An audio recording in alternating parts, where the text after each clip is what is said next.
Orang Mesir kuno adalah yang pertama menciptakan 24 jam per hari.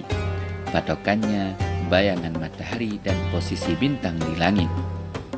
Mereka juga menciptakan jam matahari.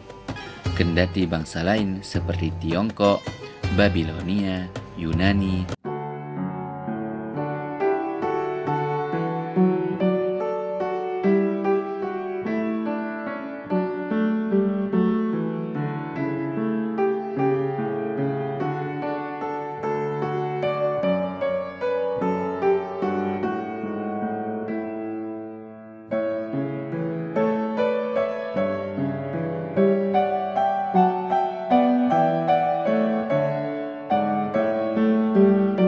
metode tertua untuk menandai perubahan waktu. Jam matahari yang dilengkapi skala dan ginomon, yaitu alat penanda waktu yang memanfaatkan bayangan sinar matahari, telah digunakan sejak milenium ketiga sebelum Masehi. Lain bangsa, lain pula bentuk jam mataharinya. Jam matahari bangsa Yunani disebut hemisferium, biasanya terbuat dari batu. Bentuknya seperti mangkuk terpotong, lengkap dengan ginomon dan ukiran yang menerangkan 12 jam dalam sehari. Yang monumental adalah jam matahari dari Mesir purba yang menggunakan obelis atau tiang batu.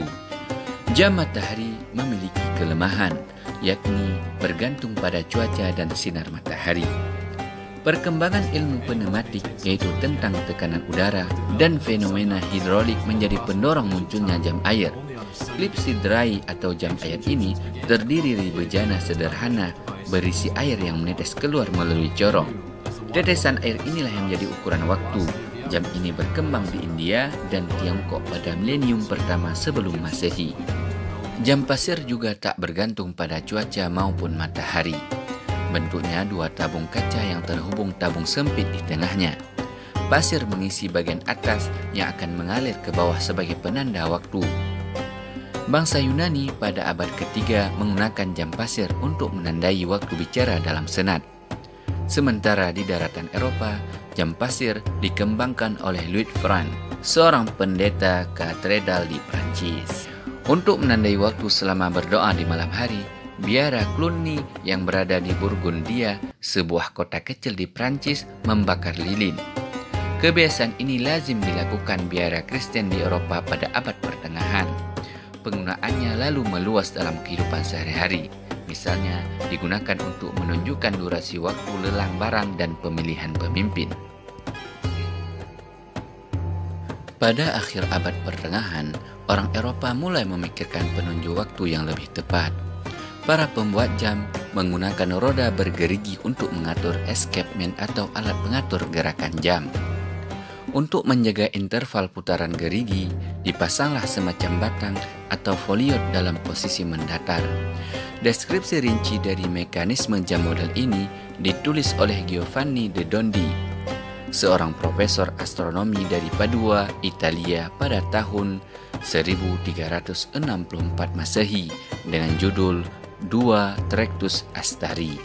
Pada tahun 1656 Masehi, Christian Huygens, ahli fisika, matematika, dan astronomi asal Belanda, menciptakan mekanisasi baru untuk jam pendulum. Pendulum ini bukan murni pemikiran Huygens, karena telah ditemukan ahli fisika dan astronomi asal Italia, yaitu Galileo Galilei. Foliot yang berat pun digantikan pendulum untuk menggerakkan mesin jam. 19 tahun berselang, Huygens menciptakan hairspring atau semacam pertipis dalam jam yang berfungsi mengontrol kecepatan putaran dan keseimbangan roda gerigi. Dari sinilah berkembang jam kecil yang dapat dimasukkan ke saku jas. Jam mekanik dengan pendulum memiliki masalah soal sumber daya untuk terus menggerak pendulum. Seorang pembuat jam berkebangsaan Skotlandia, Alexander Bain, lalu membuat model jam dengan menggunakan tenaga listrik. Ia menggunakan tenaga elektromagnetik untuk menggerakkan mesin jam.